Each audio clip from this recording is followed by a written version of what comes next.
A través del lente de Urban, un video podcast de Urban Photography. Después de una semana de pausa, hemos vuelto con nuestro podcast a través del lente de Urban. Hoy, en nuestro capítulo 19, vamos a conocer un fotógrafo americano que con sus imágenes supo plasmar la indefensión, las penurias, el riesgo, la injusticia y lo inmoral de ciertas condiciones, no solo laborales sino vitales. Y es que gracias a sus fotografías hubo cambios legales para mejorar las condiciones de trabajo, especialmente para los menores. También fue capaz de fotografiar el proceso de modernización industrial y algo que seguro les llamará la atención, fue el primero en fotografiar rascacielos. Hoy nos toca conocer a Lewis Hine. Lewis Hine nació el 26 de septiembre de 1874 en Wisconsin, en el centro de los Estados Unidos. Por aquel entonces había un fuerte compromiso de la educación pública, incluso para los pobres, si bien él no lo era. En 1892, justo al finalizar la enseñanza secundaria, su padre falleció y tuvo que hacerse cargo de la familia, de su madre, Sarah Hayes, y sus hermanas. Tuvo que emplearse a fondo para ello, no dudó en realizar todo tipo de trabajo. Vendía cucharas puerta a puerta, trabajó como peón en un taller de tapicería, en un banco, etc. Todo ello mientras estudia taquigrafía y contabilidad en clases nocturnas. Con 25 años, su vida cambiaría para siempre.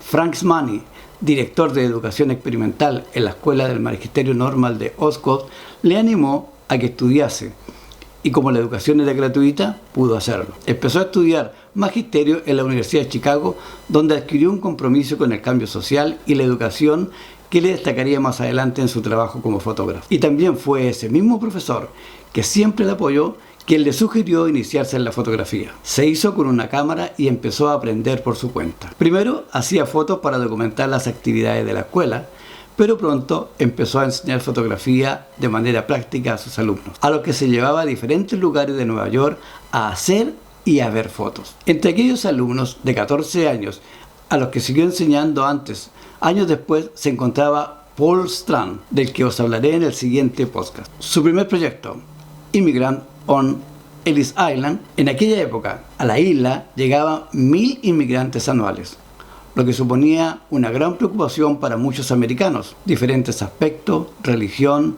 muchos hijos y un largo etcétera. Durante una de sus excursiones con el alumnado surgió la idea. Lewis Hine quiso ponerle una cara humana a esta situación, dando origen a su primer proyecto fotográfico, Immigrant on Ellis Island. Creó retratos que la gente podía entender, con la gente que podía sentir alguna afinidad, y documentaba aquella primera experiencia de llegar a la isla Ellis, de llegar a América en busca de una nueva vida. Lo cierto es que para realizar este proyecto utilizaba una cámara muy anticuada para la época, pero no se podía permitir otro equipo. Iba a la isla de Ellis vestido de traje y corbata y se metía entre el caos y la confusión, conectando con sus fotografiados. Aquellas fotos de los inmigrantes de 1905 tuvieron un gran éxito. Tanto fue así que durante 4 años continuó su trabajo allí e incluso regresó en 1926 con 52 años.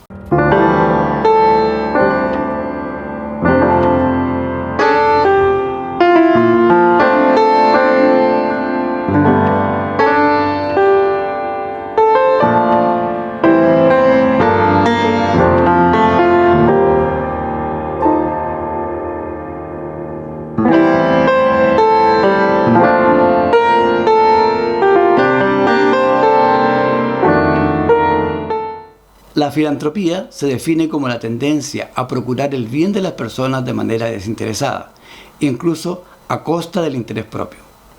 Recuerda que estamos hablando de principios del siglo XX, en Estados Unidos. En aquella época, la filantropía ya no era solo que los ricos tuvieran detalles a modo de limosna con los dignos pobres, como había ocurrido hasta entonces. Por aquel año, 1905, la filantropía estaba cambiando. Surgía el trabajo social, que hoy llamamos sociología. Se creía que estudiando el problema y arrojando la luz podría desaparecer, y las fotos de Lewis Hine fueron muy importantes para llevar a cabo la idea. Recibió sus primeros encargos del Comité Nacional de Trabajo Infantil, National Child Labor Committee, para fotografiar la explotación laboral infantil en los Estados Unidos. Gran parte de ese trabajo le llevó a presenciar escenas crueles que detalló en notas que sirvieron como pie de fotos a las imágenes. Consideraba que el sistema era ineficaz a la vez que mataba la faceta creativa de los niños. con los que tenía una especial sensibilidad. A Heine le consternaba el trabajo infantil, ya que consideraba que los niños explotados y sin educación se convertían en basura humana. Con sus imágenes, Heine persuadió a la opinión pública de su tiempo y sus fotografías ayudaron a presionar a las autoridades para mejorar las condiciones laborales de los trabajadores y de los inmigrantes. También se dice que sus fotografías facilitaron o contribuyeron a que se hicieran leyes relacionadas con la seguridad laboral o el trabajo infantil. Después de este encargo, pasó los siguientes 10 años tomando fotografías y renunciando a su puesto docente. Publicó miles de imágenes realizadas por todo Estados Unidos con fin de ablandar el corazón de la nación. Quiero fotografiar las cosas que deben cambiar y las cosas que debemos apreciar, decía Heine. Por supuesto, por si no lo habías imaginado, Lewis Hine tuvo una gran dificultad para tomar sus fotografías. Debido a su gran repercusión, los directores de la fábrica no le querían ver ni en pintura. Sin embargo, eso no le impidió seguir con su labor. Heine era lo suficientemente astuto para hacerse paso adentro de las plantas. Buscaba dónde era bienvenido. Capturaba escenas que estaban hechas para ser escondidas del público. A veces estaba en verdadero peligro, arriesgándose a ataques físicos cuando los directores de las fábricas se daban cuenta de lo que planeaba. Él puso su vida en la línea para lograr capturar una imagen real de los niños trabajadores a inicios del siglo XX en América. Aquí te muestro algunas fotos de su trabajo.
En 1918 viajó por primera vez y única vez fuera de Estados Unidos. Viajó a Europa, donde acababa de terminar la Primera Guerra Mundial, contratado por la Cruz Roja norteamericana para mostrar a los americanos que daban dinero a la Cruz Roja cómo se ayudaba a los refugiados con su dinero en toda Europa.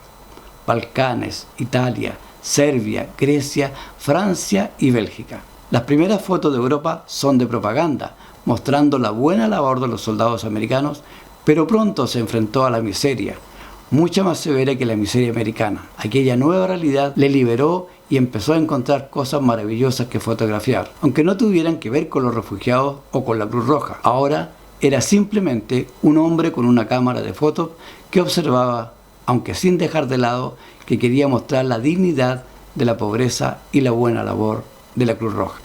A su regreso a Estados Unidos, en 1919, empezó a tomar imágenes de personas trabajando en un periodo de industrialización del país. Consideraba que el hombre era lo que hacía la máquina importante. Por ello no dudaba en capturar fotografías del hombre en el corazón de la máquina, de la mujer en la fábrica, repitiendo el motivo visual una y otra vez.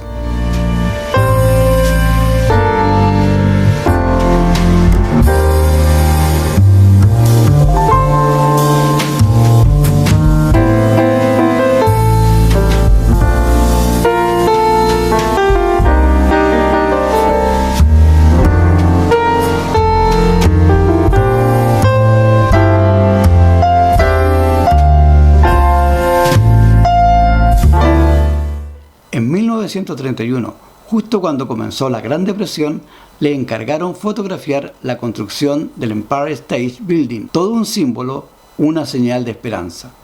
Durante 2 años acudió todos los días para realizar fotografías, pero de una manera diferente a lo que podía esperarse. A él le interesaban más los hombres que hicieron posible ese edificio, más que el edificio en sí. Sus retratos muestran dignidad y valor, convirtiendo a los obreros en héroes capaces de transmitir esperanza y optimismo. Lewis Hine tuvo que esforzarse ya que no tenía una gran salud, pero aún con esas subió hasta una planta de 40 pisos para hacer estas fotos. Y al finalizar la construcción, publicó su primer y único libro, Men at War, que realizó para niños. Con él pretendía mostrar que el humano está en el corazón de la máquina y que las ciudades no nacían así como así, sino que las hacían los hombres.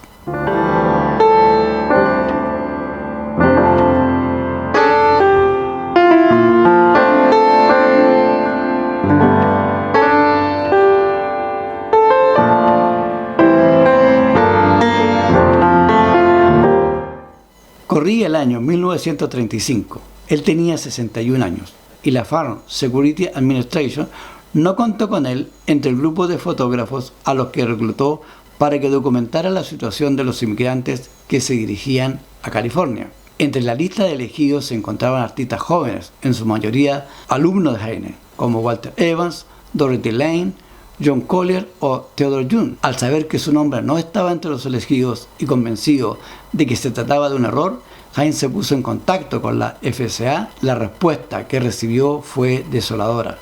Le dijeron que su forma de fotografiar estaba anticuada y no resultaba adecuada para los fines pretendidos por la campaña. La negativa de la FCA trascendió y comenzó a recibir menos encargos, hasta el punto de endeudarse y verse obligado a cerrar su estudio. El 3 de noviembre de 1940, Hine falleció tras someterse a una operación, legando toda su obra a la Liga de Fotos, que desaparecería unos años más tarde. Fue Paul Strand quien negoció para encontrarle un acomodo digno a su trabajo. Lo encontró en el Museo George Eastman House, y desde donde suele ser prestado con frecuencia para nutrir exposiciones temporales en museos de todo el mundo. Antes de acabar con este podcast, quería hacer un inciso sobre una de las fotografías más famosas de la historia. Seguro que alguna vez has visto como póster o decoración en algunas habitaciones o paredes en algunas oficinas. Esta imagen fue tomada el 20 de septiembre de 1932 en el piso 69 del Rockefeller Center de Nueva York.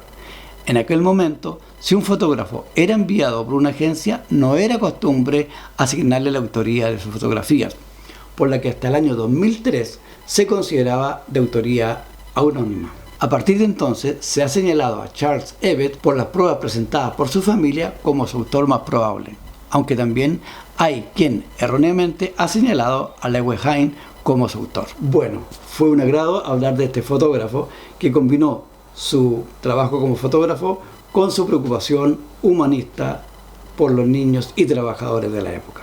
Así terminamos nuestro capítulo 19 de nuestro podcast a través del lente de Urban. Si están interesados en fotografía, suscríbanse a nuestro canal, activen la campanita, compartan nuestro canal y síganos a través de nuestras redes sociales. A través del lente de Urban, un video podcast de Urban Photography.